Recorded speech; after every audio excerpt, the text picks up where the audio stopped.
Hello there, welcome back to another show. This is an extra show. I wasn't planning on doing it. The reason I'm doing it is next week I'm taking a week off. Just not doing any shows next week. The only show I will be doing is a podcast with Slaughter Ronan on another channel, which I'll be doing Sunday. But apart from that, I'm taking a week off. I've got one or two things I'm waiting to post for that I was wanting to cover. And there's other stuff I need to watch still, and I just need a week off anyway, so I'm taking a week off.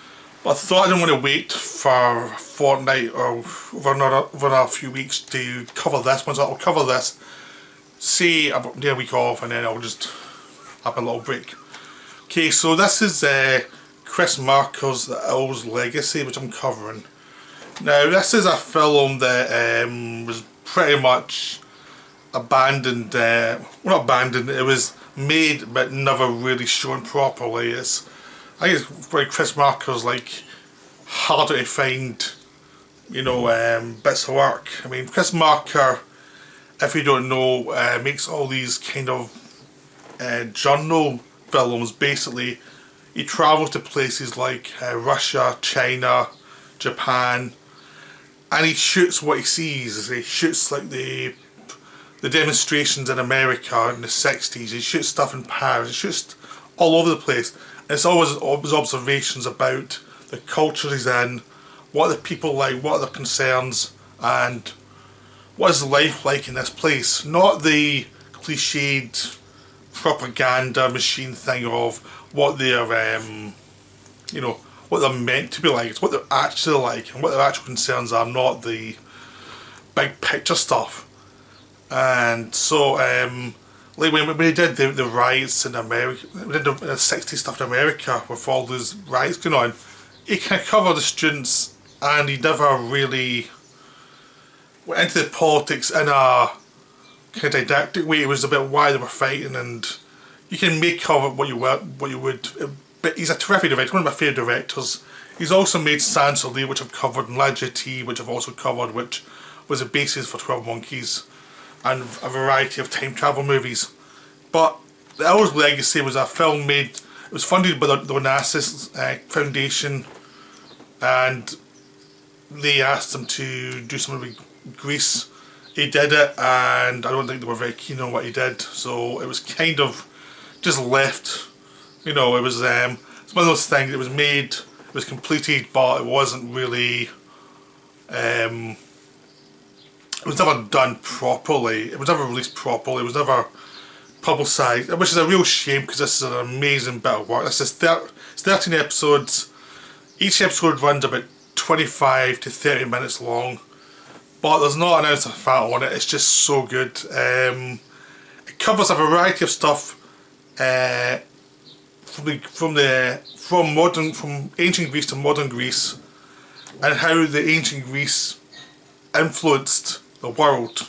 So there's plenty of areas they cover. They've got the symposium, which is the start, the basic introduction to the series. You've got the Olympics, democracy, nostalgia, amnesia, mathematics, logomachy, music, cosmogony. I'm very bad at these words, obviously. Mythology, misogyny, tragedy, and philosophy. You know, it covers a hell of a lot.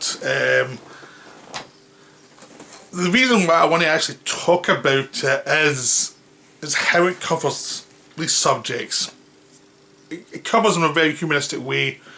What he does is he gets a variety of intellectuals in different rooms talking.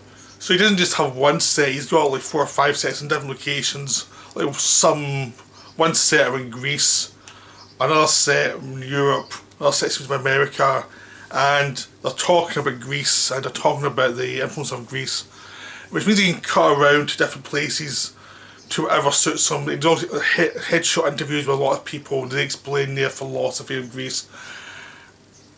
And it showed you how complicated it actually was, how ancient Greece is very different from modern Greece, but they share the same language. Modern Greece is influenced by its past in a way which is helpful and a way which isn't helpful. But in a lot of ways it's a very different area. I mean, it's been colonised by the Turks for centuries, where it picked up a lot of Turkish traditions. A lot of its people went to Russia, and there's lots of Christian Orthodoxy influence in Greece as well, which is completely different from the many gods era from ancient Greece. So there's lots of different influences that have changed Greece, so it's not what it was before. And it's also a society that kind of collapsed in itself anyway. It never really developed beyond a certain point, the way a lot of cultures build high and then they just collapse into corruption, or they just don't hit the heights people expected. I mean, Greece led to the Roman Empire. The Roman Empire took a lot of the best stuff from the Greeks and then did their own thing. So that was, they were kind of swallowed up by Rome, basically, in lots of ways. And the Roman myths pretty much feel like Greek myths kind of extended and then changed into Christianity. Like the Roman era is kind of the middle ground between the Greeks and the Christians. And the Christians, as the documentary shows, took a lot from the Greeks. They were very influenced by the Greeks. And there's also a variety of different eras of Greek philosophy and Greek the way they expressed themselves, it was different over time. So an early period of Greece was different from the later period of Greece. So you couldn't just say, give it a full on, this is the Greek mythology era and it covers everything. It doesn't really work that way. So the series actually into the complexity of it all and how it developed, how it was a complicated situation, but also how this was kind of the start of modern civilization. So much of modern civilization came from here, even though there was other empires before it. There was the Persian Empire, which was falling when Greece was rising. Most of the stuff, and of course it influenced Greece. I mean, areas in the Middle East influenced Greece and what they did, but Greece kind of was the place that solidified so much of the philosophy and the way to live your life that would be written down and pushed forward to the next generation of civilizations, and it would become an important part of how the civilized world adapted. Even though for some periods the civilized world went more Christian than Greek, the influence of Greek always was there, and it's always been something that's floated through civilizations. So the series is about this. It's called the Owl Legacy because the owls are a symbol in Greece, and the owl is shown as a symbol for the Greek past in the series. So that's what it is. That's why it's called the Owl Legacy. I mean, Chris Barker loves these kind of things. He's had one of his other films has something about cats, you know. So I mean, he loves animals. He loves how animals are taken as totems by humans. And any kind of totem that humans take on. I mean, this film was made in the mid-80s to late 80s, so it's, if you know that era, you can see it from the fashions. It's not like the cliched fashion stuff you get in comedies, but it is very 80s in some way. But Marker's not really interested in that. He's interested in people talking, people just chatting and discussing what the Greeks were and how did they influence. And how the influence was by science, by developing physics, the theories of physics, which came from Greek words. It developed storytelling as a form that was important to hand down morality and what you should expect from life and what you should expect from other people. And it showed you the Greek viewpoint, how to live life, was much more complicated than you'd think. It was because there was such an early culture. There's lots of stuff they didn't know that we now know, and because it was more paganistic, they interpreted things that we can now classify in different ways, but they were still pretty intelligent. It's like they didn't know the scientific reasons for certain things, but they could express it in different ways. It was much more poetic. So the gods. The idea of the gods was, it was the virtues and the sins of what you'd see around about you became the gods. And you weren't meant to, they were like the Jews basically, where it was, you weren't meant to personify God in any way. You weren't meant to imagine what the God actually looked like. It was a sin, because God was a kind of, the gods were a kind of spirit that you were never meant to hold on to. It was just something that was a belief, it was a sense of the world. So Poseidon, the god of the sea, was based on the tumultuous seas for fishermen basically. And all these different things like Hades, the afterlife, was based on the idea of people, what happens when you die. And there was lots of faiths about the gods, what the gods wanted from you, and the idea that the gods kept on re-blessing people because man was a sinner, the gods weren't, the gods were pure, and they were always pulling back time to the start every time a new person's born. Like, basically the idea is you live, then you die and become nothing, you're pulled back to the start and you start again, and so it is a kind of reincarnation thing. And the gods are purifying you, but you still have all these sins. Like the big sin is life, and to die early is it closer to God or something. There's lots of weird beliefs where they basically could see that mankind had a lot of problems. They weren't ignoring that. So a lot of their religious beliefs and myths about mankind being smited by the gods was kind of a purification of mankind's sins, you know. So a lot of the stories were about mankind using metaphors. Before they even knew what metaphors were, they were using metaphors. And they were creating philosophies with Plato, Socrates. They were doing all of these things. They were slowly building a culture that was kind of complicated. It worked in some ways, but it problems in other ways. I mean, the treatment of women were not great in the Greek times. I mean, basically the men viewed the women as wives or hers, and that's it. Now the women had to find a way around this and create their own power bases. So the women became almost like the gods in their houses, you know, so the men had to know their place, which obviously has influenced cultures since then all over the place. It's like as a kind of crystallization of the way that the male-female dynamic was going to go for the next 2,000 odd years, you know. And now, only now it's starting to adjust and starting to be rethought. And it's like now we're trying to think, okay, what's genuine and what's not, and what can be adjusted slightly, you know, but still keeping an eye on actual families and keeping stability. So it's like, it's something that's never been adjusted, but it's, at the time it was, I'm sure there were power bases, there were rich women there that had their own power bases, but generally it wasn't, except that there was an exception, it wasn't the rule. There was a lot of like homosexuality in there as well, and romantic love was between men. It wasn't between men and women. Women were just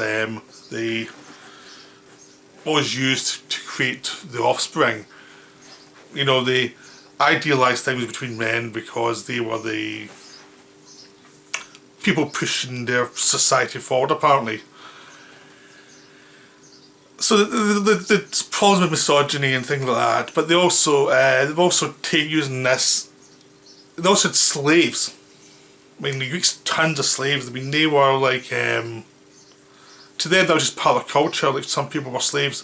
Like, kings could become slaves if they'd been captured and they could be made slaves. I mean, it was just part of the culture. The conquered became slaves. All it was nothing personal, just you're now a slave, that's it.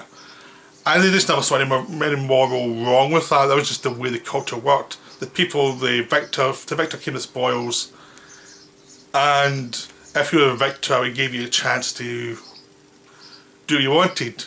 They also invented democracy, which to them was you had people going from each area to the central area to discuss politics, and they had to argue with each other, like pretty much hardcore arguing. Like, you'd have to beat that person down in arguments, and it was hard. You couldn't really have a career as a politician at that point. It was much more you were of service to the people around you, and you were their representative, really.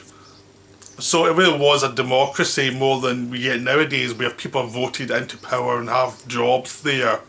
This is much more like, no, you have to actually, people who did this then didn't get paid, they had to do it out of their own just out of the interest of their community. And I think that's one of the things that makes it very different. So they had a different view of what politics were and what your duties were to the community. These had very different attitudes. So some of these attitudes evolved into other things, and some of them were kind of ignored. I mean, the Greek view of politics, even though they invented democracy, that democracy hasn't stood up. You know, our democracy is something very different from the Greek democracy is. And the idea of tragedy was based on the idea of life being tragic and terrible. Like at some point in this documentary, there were other plays and the idea of fiction and fictionalising lives to have moral outcomes, to be moral lessons through stories. That was already existing in other cultures even before the Greeks got to it. The Greeks did it better, and they made it really expansive and memorable with Homer and the Odyssey and the Iliad and all these other myths they had. They get really good at it. They didn't invent it. What they invented was a tragedy, the sense that life's tragic and life's very difficult, and the idea that you have to survive horrors through your life. It's not an easy path. That's what the Greeks brought to culture as well. I mean, the Greeks were not always the most happy-go-lucky. You know, there's a sense of them, the Greeks been happy in the lounging sun. No, they were fighting each other all the time. They were arguing with each other. They were trying to make sure they survived. There was always these wars going on. You know, they were survivors basically. They didn't have expansionist plans though. I mean, they weren't, one thing, unlike other cultures, they didn't expand much beyond their areas because everyone was in those areas were negotiating with each other. No, we didn't have a leader who was pushing forward and pushing forward.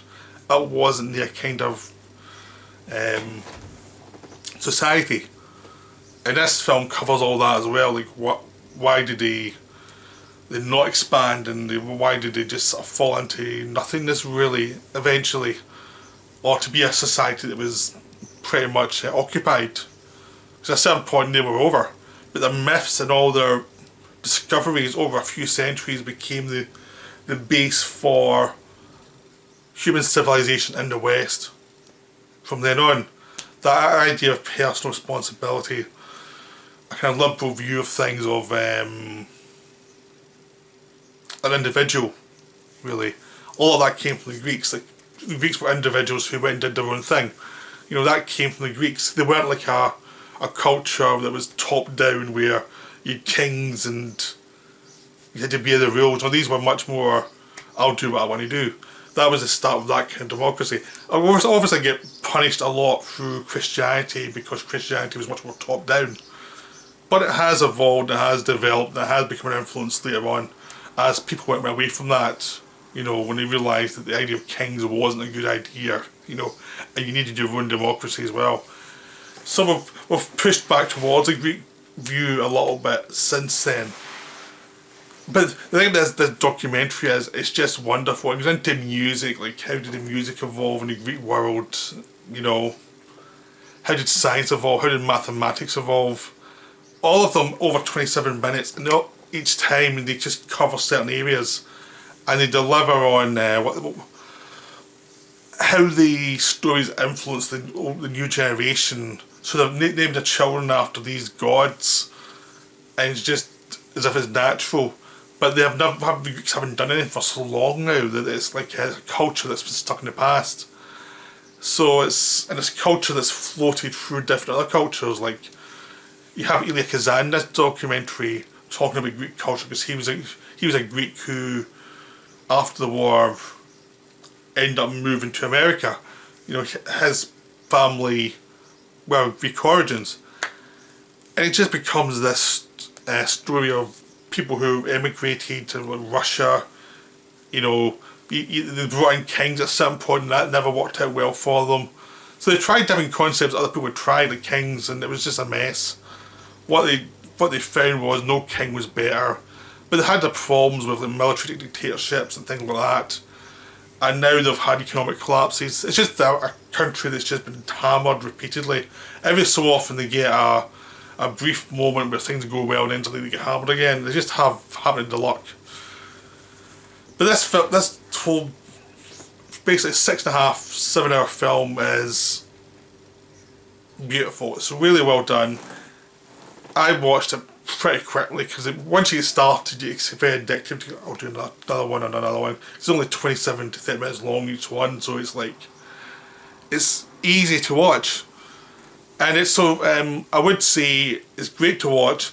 Don't be intimidated by the length, because it is in small parts, and it is very user friendly because all the people talking are excited about the subject matter. They're not like snobbish or anything. They're excited. They're excited about talking about philosophy and what things meant, and they do it in a very understandable way, so you don't feel alienated by the language. You don't feel as if they're above you or anything. The whole idea of the talk is it's a democratic talk of different opinions, sort of like what the Greeks were about. And you can have opinions that are different from someone else, and it's fine. It's something the world could learn from. I mean, I've been watching this as the world burns in America after with the race riots and all the COVID-19 problems. And this was just a blessed relief to watch this. To watch a documentary about civilization, the start of civilization, how it survived over thousands of years, how it's been growing and changing. It's like, well, no matter what's going on just now, that's a small problem, we'll fix it in some way. I mean, look at where we've been and where we're going, how things have evolved over thousands of years. It's like, this is a small blip in our history. So, and it's just a relief to watch this in this dark times anyway. It's just wonderful. It's a wonderful documentary. You can get it from Icarus Films. It's regional. I'll leave a link at the bottom where to go for it. I highly recommend it. This is a treat. This is just so good, and hopefully it'll get you into, if you watch this, hopefully it'll get you into watching more Chris Marker films, because he's a master who's very underappreciated. So I'll be back in after a week's break. Bye for now. I hope you enjoyed this.